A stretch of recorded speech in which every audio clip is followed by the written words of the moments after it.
ഒന്നര മാസം മുമ്പ് ബീഹാറിലെ ബാഗൽപൂർ പോയപ്പോൾ ബാഗ്ഡോറിൽ നിന്ന് ബാഗൽപൂരിലേക്ക് കാറിലാണ് പോയത്. 5 മണിക്കൂർ യാത്രയാണ്.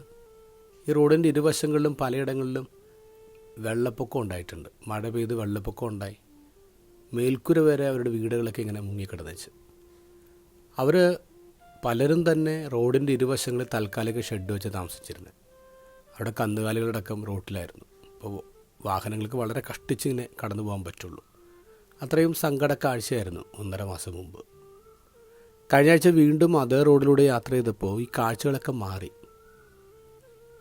വെള്ളപ്പൊക്കമൊക്കെ മാറി അവർ വീടുകളിലേക്ക് തിരിച്ചുപോയി അവർ കൃഷി ഇറക്കി എന്നുള്ളതാണ്. എത്ര പെട്ടെന്നാണ് പ്രളയഭൂമിയിൽ അവർ അതിജീവനത്തിൻ്റെ വിത്തുകൾ പാകിയത്, പ്രതീക്ഷയുടെ വിത്തുകൾ പാകിയത്. ഇത് ഗോസ്പലിൽ 2 പ്രവചനങ്ങളാണ് ചേർത്ത് വെച്ചിട്ടുള്ളത്. ഒന്ന് AD 70 ജെറുസലേം നഗരം നശിപ്പിക്കപ്പെടുന്ന പ്രവചനം, 2 ക്രിസ്തുവിൻ്റെ 2ാമത്തെ വരവ്. ഇത് രണ്ടും ചേർത്താണ് ഈശോ പറയാം. ഇത് സംഭവിക്കുമ്പോൾ നമ്മൾ എന്താ ചെയ്യേണ്ടേ? ശിരസ് ഉയർത്തി നിൽക്കുവെന്ന് ഈശോ പറയാം. ശിരസ് ഉയർത്തി നിൽക്കുവൻ, കാരണം നിങ്ങളുടെ വിമോചനം സമീപിച്ചിരിക്കുന്നു.